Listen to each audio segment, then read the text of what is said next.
Okay, Yarrow, the long-awaited Chapter 3, the advocate and the accountability partner. Real stories, the ugly. Now, 3 weeks ago, I fell, and because of my DDD, the whiplash broke my C2 vertebrae. I spent 10 days in the hospital. Doctor thinks nothing of it. Nothing of the permanent nerve damage from the spinal fusion or anything.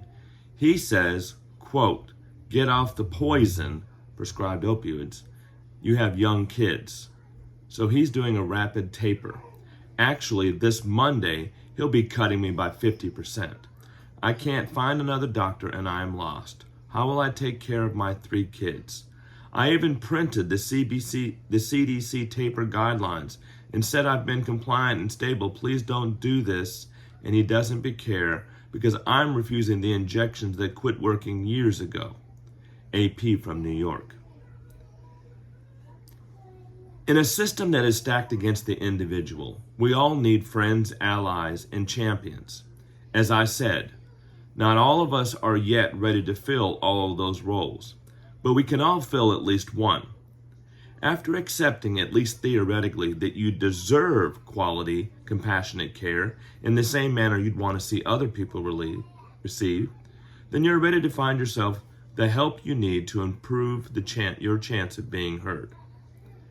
That help will come in the form of an advocate and accountability partner. You need one. I don't care who you are, you need someone with you in this fight. When you listen to the stories that I hear daily, you need this person, if for no other reason than as a witness to the care you receive. Perhaps you do not need this person on every single visit, but with every new care appointment, with every new care visit, you most certainly should. With every appointment of consequence, such as the discussion of test results or the receiving of a new diagnosis, consider having this person at your side. Also, consider being this person for someone else, if you can meet the criteria that we are about to discuss. There are qualities to being a good accountability partner and advocate. Almost all of us can meet the qualities in some situations, but then we are vulnerable in other triggering situations. I say this up front to warn you that no one is the right person in every situation. Do not stress about this, but be aware of it, especially if you're the one being called to be the advocate. So what qualities make a good advocate? The single most important thing is the ability to remain calm in the time of confrontation. An advocate is there, by definition, for the moments when disagreements occur. An impactful advocate can champion the patient's wishes and concerns without escalating the level of tension in the room. The advocate must remember the goal is to have the patient's concerns heard and considered in the delivery of their care. It is only partially a goal to come out of the meeting with a perceived win. With what you as the patient and your advocate may have decided is the right outcome may fly in the face of good quality care. An advocate will realize the difference between a disagreement of opinion and genuine disrespect on behalf of the provider. One might expect that other medical personnel are the best advocates. Obviously, there are certain situations when having one as an advocate improves the flow of the conversation. However, medical professionals, regardless of our actual job, are systemically highly opinionated. To leverage the effect of a common language, the medical professional must remember the thing we have already labeled as the most important thing: to remain calm. Our knowledge base does not change the dynamics in the patient-provider relationship. The provider is still the one tasked to provide the care and coordinate that same care. To say it clearly, the provider is in charge. No matter how much I believe in shared decision-making with my patients, I will not partake in a plan that does not promote their wellness. Any advocate that is present with the intent of forcing a provider to do what a patient wants is bound to fail in their job even if the provider gives in to their demands. It works both ways. We, as providers, know that we can force you to accept a prescription, but that has no bearing on whether you actually take it every day, as it is often required. We must encourage you to do what we believe is the right thing, then you get to choose whether to do it. So a provider must realize the patient's right to refuse and be prepared to appeal to them, to ask of them, rather than make them feel as if they're being ordered. An advocate must also be an accountability partner. It is one thing to press for your clinical concerns to be addressed, but then the patient must follow the plan. One thing I teach student providers is the number one failure of a medical plan is patient non-adherence. Excuse me. I can hear you shouting, "It's not always the patient's fault." Correct. It is not. But the number one reason for a medical plan failure is patient non-adherence.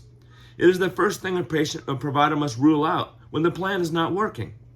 Therefore, when a person, as the advocate, helps a patient come up with a plan, you're also going to need to be sure the patient follows the plan, so that if the plan fails, you can describe what went wrong.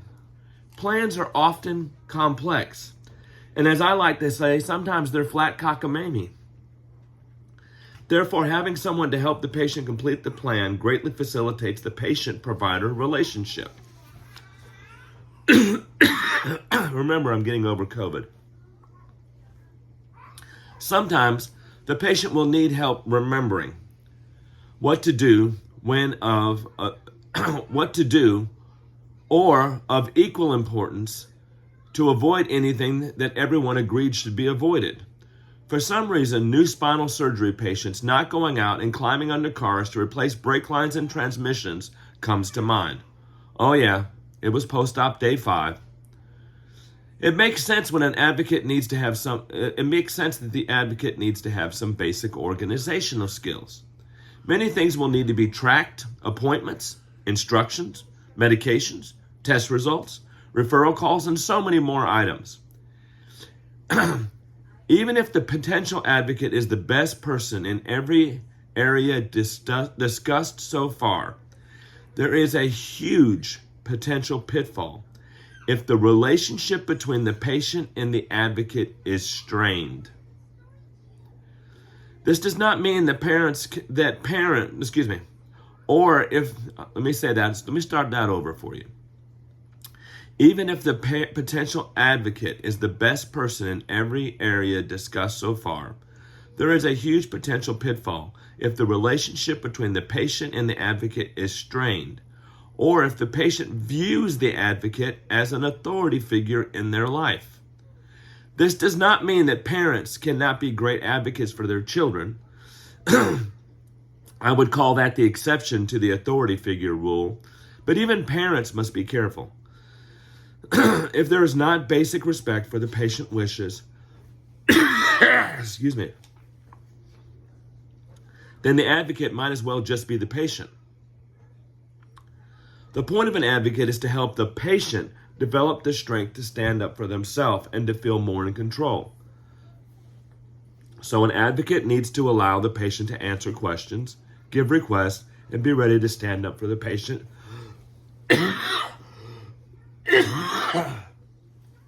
if the patient is being bullied. Again, just make sure as the advocate, you're not the one being the bully. One last thing. An advocate needs to have voice control. I have a big mouth usually. Not when I'm coughing because I just had COVID, but I have a big mouth usually. And I'm loud on a good day. And I laugh at the noise machines. And I laugh at the noise machines at my office they try and use to keep me from being heard throughout. When I get the least bit frustrated, even if I remain in my mind in control, I can put folks on the defensive when I do not intentionally control the volume in which I speak. An advocate needs to have a defined inside voice. and use it with intent while standing up to a pushy provider. I'm sorry, y'all. Do not worry about being impactful if you are quiet. Often it is the vision of a completely controlled, angry person that will send others running for the hills. And okay, that's not necessarily the goal, but you still get the point. You will not be heard if you let the message get lost in the delivery. It should be clear by this advice that no one's the perfect advocate. I certainly am not. But the more you can adopt some of the advice I've given you, the more efficient you will be. And the patient will still be better off with a poor advocate than no advocate. I'm going to say that again for emphasis. A patient is still better off with a poor advocate than no advocate. The system is often designed to intimidate and demand obedience. I do not expect you to play this game. Having an advocate often levels the playing field, and you deserve to be listened to.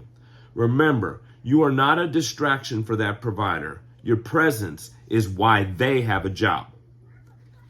I love y'all. No buts.